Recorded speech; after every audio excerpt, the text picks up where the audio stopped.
अध्यात्म शब्द का अर्थ ऋषियों ने बड़ा व्यापक और विस्तृत बताया है, लेकिन यदि बहुत सरल से शब्दों में आध्यात्म को समझना हो तो हम ये कह सकते हैं बड़ी बारीकी के साथ में अध्ययन करना ही आध्यात्म है।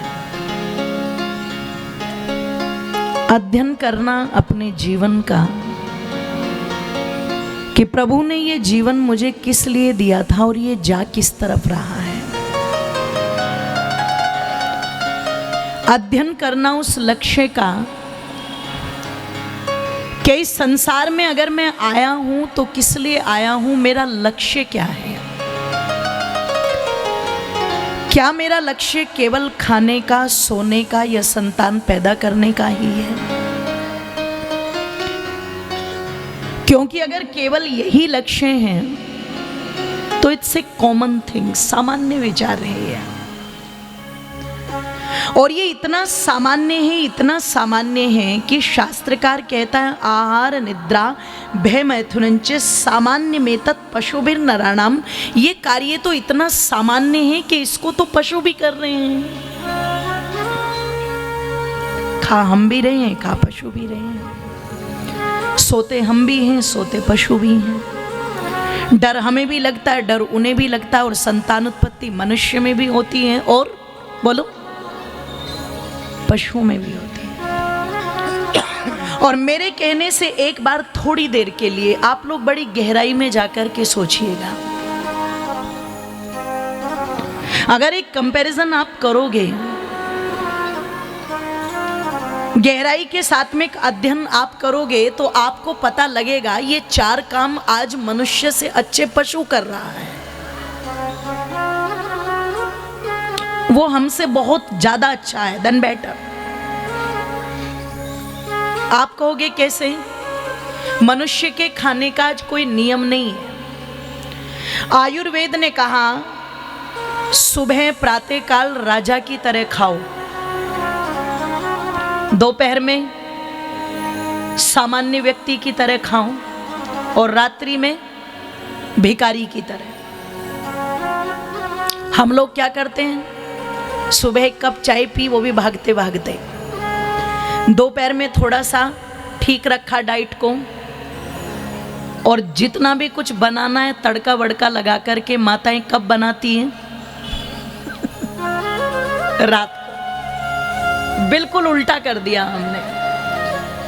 जबकि जो व्यक्ति पशु पालता है, आप उनसे पूछना प्रातःकाल जो पशुओं को चारा दिया जाता है वो बहुत ज्यादा मात्रा में दिया जाता है, दोपहर में कम और रात्रि में तो बिल्कुल नाम मात्र का दिया जाता है। इसका मतलब आयुर्वेद का सिस्टम मनुष्य में तो नहीं चल रहा है, पर पशुओं में तो बना हुआ है। दूसरी बात कही ऋत भूख, मित भूख, हित भूख। ऋत भूख ऋतु के अनुसार खाओ, हित भूख जो तुम्हारी प्रकृति के अनुकूल है वो खाओ, और मित भूख जितनी भूख है उससे हमेशा कम खाओ। अगर 4 रोटी की भूख है तो कह दो एक बार, अगर 3 की भूख है तो, अगर 2 की भूख है तो, 1 की भूख है तो मतलब छोड़ोगे नहीं।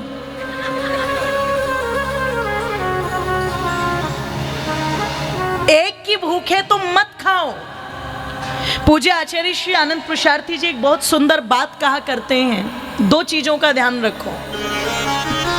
अगर आपके मन में आ रहा है कि मैं शौच जाऊं या न जाऊं तो तुरंत चले जाओ। समझ रहे हैं ना आप लोग? मैं फ्रेश होने के लिए जाऊं या न जाऊं तो आप तुरंत चले जाओ, लेटे मत रहो, अनेक बीमारियों से बच जाओगे। और अगर आपके मन में आ रहा है कि मैं खाऊं या ना खाऊं तो तुरंत मना कर दीजिए, बिल्कुल साफ मना कर दीजिए कि नहीं तो मतलब नहीं, विकल्प नहीं होना चाहिए। और मेरी माताओं से भी मैं प्रार्थना करूंगी, लोगों को लगता है हम ज्यादा जबरदस्ती करेंगे तो हम ज्यादा प्यार दिखा रहे हैं। प्यार नहीं, आप दूसरे की बीमारी बढ़ा रहे हो।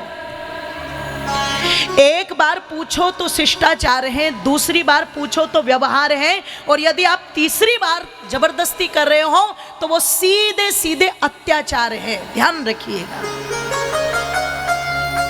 अब यहां तो क्या होता है, सामने वाले ने हाथ, अरे तुम हटाओ, डालो तुम प्लेट में। सामने वाले की जितनी कैपेसिटी है वो उतना ही खाएगा। जबरदस्ती मत कीजिए।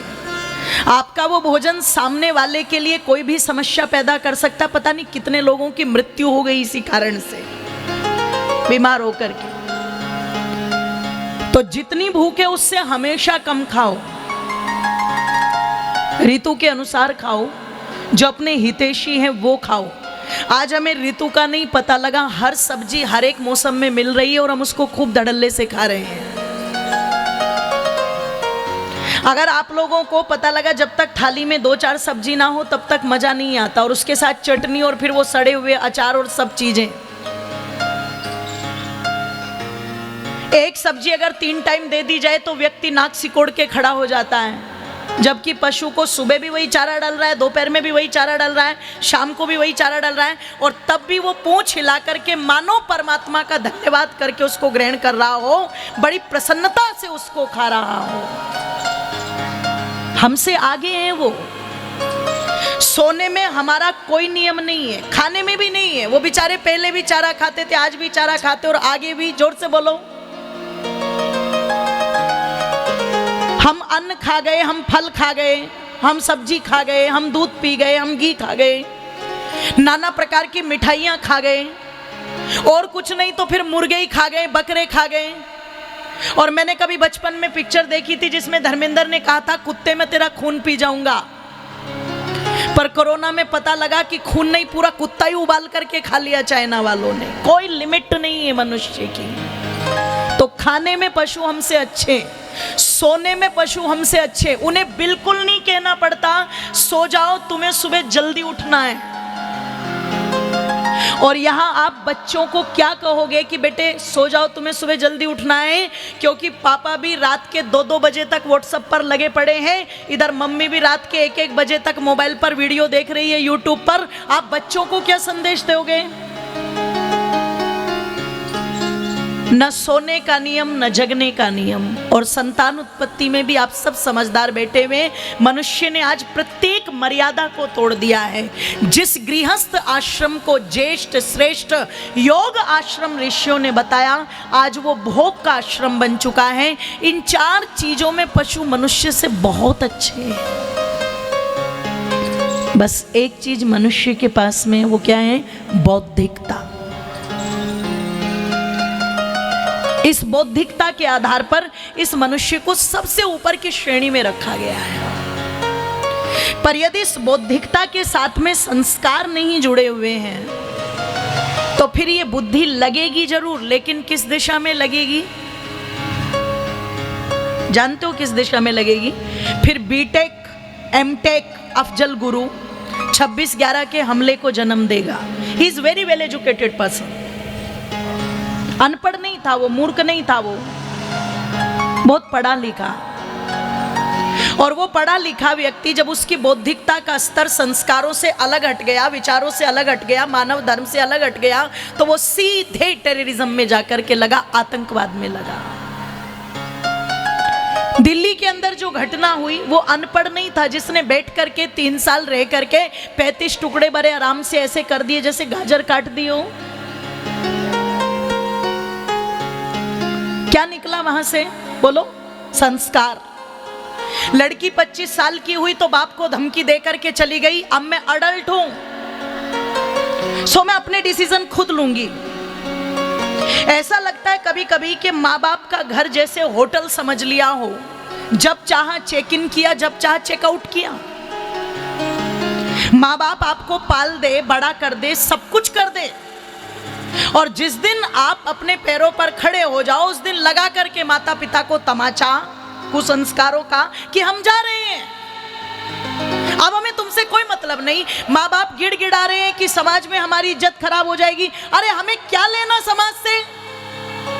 माँ बाप कह रहे हैं वर्षों वर्षों की कमाई हुई सम्मान की कमाई है, इसे मत कहो। हमें क्या लेना तुम्हारे सम्मान से? हमें अपने आप से मतलब है, अपने जीवन से मतलब है, अपने भोगों से मतलब है, अपनी अय्यासी से मतलब है।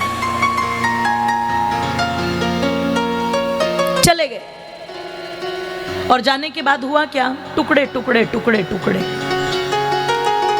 ये तो एक घटना है जो सामने आ गई, पता नहीं कितनी घटनाएं प्रतिदिन ऐसी घट रही है। आप सोचो, माता पिता जब बच्चों के लिए कोई रिश्ता देखने के लिए चलते हैं तो जूतियां घिसते हैं, जूतियां। यहां पूछ, वहां पूछ, घर भी पूछेंगे, दर भी पूछेंगे, वर के बारे में भी पूछेंगे। इसका मतलब माता पिता को कितनी चिंता है। लेकिन बच्चों को माता पिता पर विश्वास नहीं कि माँ बाप हमारे लिए जो करेंगे, जोर से बोलो, अच्छा करेंगे। नहीं, it's a my life, it's a my decision. ये मेरा जीवन है तो निर्णय भी मेरे ही होंगे। और जब मेरा जीवन और मेरे निर्णय वाली बात होती है तब ये घटनाएं आम होती है। मैं एक की बात, कोई रेयर केस तो मैं नहीं कहती, पर जहां मर्यादाओं को भंग करके और कुसंस्कारों के मार्ग पर चल करके ऐसे निर्णय लिए गए हैं, एक बार मेरे कहने से जाकर के देख लेना, 90 से 95% रिश्ते वो होंगे जो बाद में केवल ये पछताते कि हमने उस समय माँ बाप की बात क्यों नहीं मानी। ध्यान रखिए, इसलिए पछताते हैं। केवल निवेदन कर दूं आप लोगों के मध्य में, ये क्यों हो रहा है? क्योंकि मानव को मानव बनाने के लिए जो संस्कार दिए जाने चाहिए थे, आज उन संस्कारों का अभाव हो रहा है। आज माँ बाप बच्चों से प्यार करते हैं तो प्यार को दर्शाने का सबसे अच्छा तरीका जो उन्हें लगता है, वो क्या लगता है? महंगा सा मोबाइल दिलवा दो, गाड़ी दिलवा दो, बच्चे को ब्रांडेड कपड़े पहना दो, उसे होटल में खाना खिलाने के लिए ले जाओ। अगर वो कह रहा है कि मुझे रात को 12 बजे पार्टी करनी है तो उसे भेज दो। तो माँ बाप को लगता है कि देखो, हमने तो बच्चों पर कोई रोक टोक रखी नहीं है, हम तो उन्हें बिल्कुल फ्रीडम देते हैं। ये माँ बाप को लगता है ये हमारा प्यार है, पर ये प्यार नहीं है। प्यार क्या होता था? प्यार क्या होता था? बच्चे ने कोई महंगी चीज मांगी, माता पिता बैठ कर के समझाते थे, बेटे पैसे की वैल्यू जानते हो, ये कैसे कमाया जाता है ना? जब खुद कमाना सीख जाओ तब अपने शौक पूरे करना।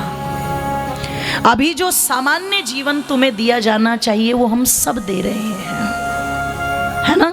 सब दे रहे हैं बेटे, लेकिन तुम्हारी उल्टी सीधी चीजों के लिए हम तैयार नहीं हैं। उस बच्चे को वहीं पर पता रहता था कि मेरी लिमिट कहां तक है। जरा सा बच्चे ने कुछ गलती किया, आज तो पता लगा रोज लेकर के हाथ में बच्चे घर आते हैं, साल में एक बार happy mother's day, happy father's day, selfie खींच दी, सोशल मीडिया पर पोस्ट कर दी, खुश है दोनों के दोनों, मन गया हैप्पी फादर्स डे। पर पहले तो बच्चे ने कोई गलती की, एक चाटा घूम करके लगा, ऐसा फादर्स डे मनता था, पूरे जीवन याद रहता था कि नहीं रहता था? बोलो, पूरे जीवन याद रहता था वो फादर्स डे, है ना? वो मदर्स डे पूरे जीवन याद रहता था व्यक्ति को। संस्कारों का व्यवहार चलता था मेरी माताओं बंधुओं। इसलिए जब माता सीता विदा होने लगी अपनी बहनों के साथ, तो माँ कहती है, देखो पिता ने बहुत कुछ दिया है, लेकिन कुछ मैं भी दे करके भेज रही हूँ। और पिता की संपत्ति तो साथ जाए न जाए, पर ये जो मेरे वाली संपत्ति है ये साथ लेकर के जाना। ओ मेरी माताओं जरा सुनना, एक तरफ है कि कार दे दी और कार में बैठा करके बेटी के कानों में एक बात कह दी, बेटी सुन, सुई से लेकर के गाड़ी तक का पूरा सामान दिया है, किसी की सुनना मत। और लड़की पूछती, अगर माँ कोई सुनाने लगे तो? बोले अगर कोई एक सुनाए ना, एक, तो कितनी सुनाना? क्या बात है, ये तो सारी ट्रेनिंग लेके बैठी हुई है, ये तो सारियों की ट्रेनिंग है। एकदम बोल दिया 10 सुनाना, 10। और बोले 10 पर भी बात ना बने तो बोले गाड़ी किस लिए दी है? बैठ के अपने घर चली आना, आगे हम देख लेंगे, है ना? वकीलों की कोई कमी थोड़ी ना है यहाँ पर। तुरंत I will sue in the court, court में देख लेंगे उनको, इसलिए घबराना मत। ईमानदारी से बताना, क्या वो लड़की किसी के घर की लक्ष्मी बन के जाएगी? जोर से बोलो, नहीं जाएगी ना। मैं निवेदन कर दूं आप लोगों के सामने, वो चली भी गई तो वो फोन मायके में माँ के साथ में भिड़ा करके रखेगी। और ये बिल्कुल लिख करके ले जाना आज कथा से कि जिस लड़की के फोन मायके में अपनी माँ के साथ भिड़े रहेंगे वो ससुराल में कभी किसी का घर बसा नहीं सकती, वो कभी किसी की इज्जत कर नहीं सकती। ध्यान रखिएगा, वो घर को तोड़ेगी जरूर, वो घर को तोड़ेगी जरूर। इसलिए माताएं संस्कार दे करके भेजे या न भेजे, कार की उतनी आवश्यकता नहीं है, पर यदि घर की घर लक्ष्मी चाहिए तो कार की जगह संस्कार की आवश्यकता है। अच्छा, सीता जैसी बहू किस किस को चाहिए, जरा हाथ उठाना एक बार। नहीं, इधर वाले भी उठाओ सब, चाहिए कि नहीं चाहिए? चलो, अगर आप सबको सीता जैसी बहू चाहिए ना तो अपनी वालियों को सूपनखा बना करके मत भेज देना। तो अगर तुमने अपने वाली सूपनखा बना करके भेज दी तो किसी ने तुम्हारे लिए भी सूपनखा की मैन्युफैक्चरिंग की जरूर होगी। अगर तुम चाहते हो मेरे घर में मैया सीता जैसी बहू आ जाए तो क्या कहना, कई बार बेमोल जी ने लिखा, माँ सुनैना कह रही है क्या कि मानिए दुलारी मेरा कहना, इस भांति रहना, जाके ससुराल में मानिए दुलारी मेरा कहना, इस भांति रहना, जाके ससुराल में। सबे कुछ पड़ेगा बेटी कहना, पर कुछ ना कहना, जाके ससुराल में। सबे कुछ पड़ेगा बेटी कहना, पर कुछ ना कहना, जाके ससुराल में। मानिए दुलारी मेरा कहना, इस भांति रहना, जाके ससुराल में, जाके ससुराल में। दोनों हाथों को एक साथ उठा करके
श्री कंठ तेरा कोयल के समान हो, कंठ श्री कंठ तेरा कोयल के समान हो। होठों की लाली तेरी मधुर मुस्कान हो, होठों की लाली तेरी मधुर मुस्कान हो। भलाई की बिंदिया तेरी, नेक की नथुनिया तेरी, भलाई की बिंदिया तेरी, नेक की नथुनिया तेरी। पहन के चली जा बेटी शान से, नीचे झुकाए रखना नैना, इस भांति रहना, जाके ससुराल में। मानिए दुलारी मेरा कहना, इस भांति रहना, जाके ससुराल में। सबे कुछ पड़ेगा लाटो सकना, पर कुछ ना कहना, जाके ससुराल में। मानिए दुलारी मेरा कहना, इस भांति रहना, जाके ससुराल में, जाके ससुराल में।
और क्या कहती है बेटी सुन, अगर तुम गलती करती थी तो हम भी तुम्हें डांट देते थे, अगर वहां भी कोई डांटे तो बुरा मत मानना, बड़ों का अधिकार है और बड़े जो भी कहते हैं वो भलाई के लिए कहते हैं। क्यों कहते हो बेटियों से ये? आजकल क्या कहते हैं, हमने तो फूलों की तरह पाला है, हमने तो एक गिलास पानी का भी नहीं लिया, यही बोलते हैं ना आज। ये शान की बात नहीं है ज्यादा। एक चीज पहले के समय की माताओं से पूछना जो गर्व के साथ में बताती थी, मेरी लड़की को ये भी आता है, ये भी आता है, ये भी आता है, ये भी आता है, ये इतना काम करती है, ये ऐसी है, सब चीजें बताती थी। आज क्या कहती, हमने फूलों की तरह पाला है, एक गिलास भी पानी का लेकर के नहीं पिया। जब तुमने एक गिलास पानी लेकर के नहीं पिया, वो दूसरे के घर में जाकर के उनकी सेवा कैसे कर देगी? वो कैसे उनको रोटी बना करके खिला देगी? जरा विचार करो, चिंतन करो। ये बातों, मेरी माताओं, इस बात को समझना, ये कोई गर्व की बात नहीं है। और मैं इस बात को भी नहीं कह रही कि बेटियों को पढ़ाओ मत, आप उनको पढ़ाओ, डॉक्टर बनाओ, इंजीनियर बनाओ, सब कुछ बनाओ, लेकिन बचपन से ऐसी आदत भी उनको जरूर डालो कि घर के सब काम भी वो करें, ताकि वो जिनके घर में जाए उनको आराम से, सम्मान से 2 रोटी बना करके, जोर से बोलो, खिला सके। ये पहले से कह करके भेजो कि अगर तू गलती करेगी तो तेरी सास भी डांटेगी। वहां ये मत सोचना इसने मुझे कही क्यों दिया।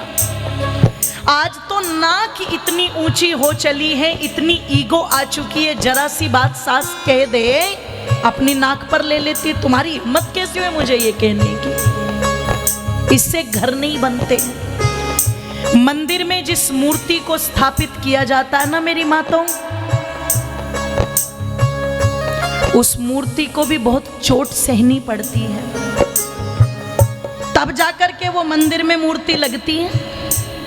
और तुम सोचते हो ये घर परिवार ऐसे ही चल जाएंगे? बिल्कुल नहीं चलेंगे। इन घर परिवारों को चलाने के लिए तप करना पड़ेगा, सहन भी करना पड़ेगा, कभी सुनना भी पड़ेगा और कभी कहना भी पड़ेगा, तब जाकर के ये घर परिवार चलते हैं। हवा में घर परिवार नहीं चलते, ध्यान रखना। इसलिए मजबूत पीठ करके भेजो, मजबूत बना करके भेजो। जो विवाह के समय शिलारोहण की परंपरा है वो क्यों है? लड़की का भाई उसका दायां पैर उठवा करके एक शिला पर रखवाता है। क्यों? मेरी बहन, तू जिस घर के अंदर जा रही है, हो सकता है कभी परिस्थिति तेरे बिल्कुल विपरीत हो, पर उस विपरीत परिस्थिति में भी चट्टान की तरह मजबूत बन करके अपने घर को जोड़ने की बात करना, घर को तोड़ने की बात मत करना। ये संस्कार दे करके भेजे जाते हैं। इसलिए क्या कह रही है? दोनों हाथ खोल दीजिए एक साथ, दोनों हाथों को ऊपर उठा करके बोलिए जय श्री राम।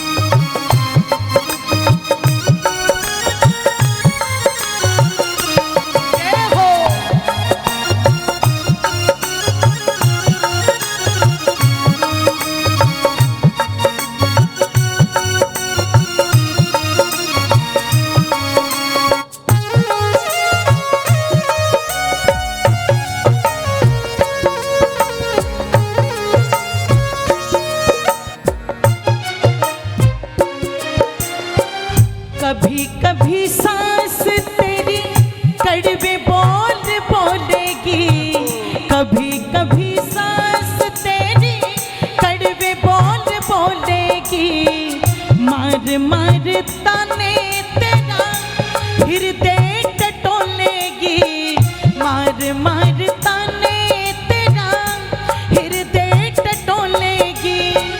मुंह से कुछ भी बोलना ना, अपने लब खोलना ना, मुंह से कुछ भी बोलना ना, अपने लब खोलना ना, प्यारी समझना अपनी जान से, बोलिए मधुर जैसे मैना, इस भांति रहना जाके ससुराल में, मानिए दुलारी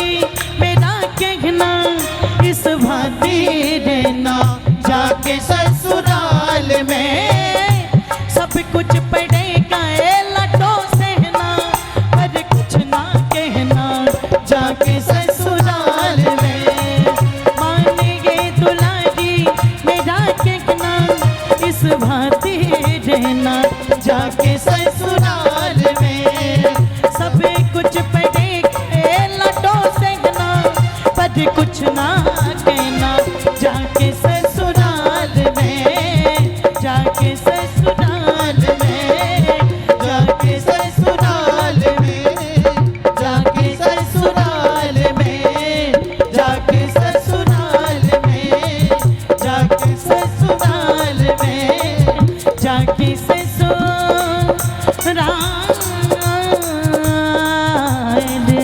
में।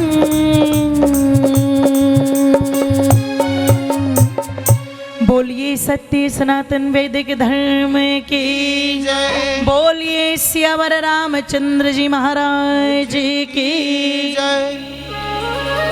इतने उत्तम संस्कार और विचार देकर के माँ ने विदा किया।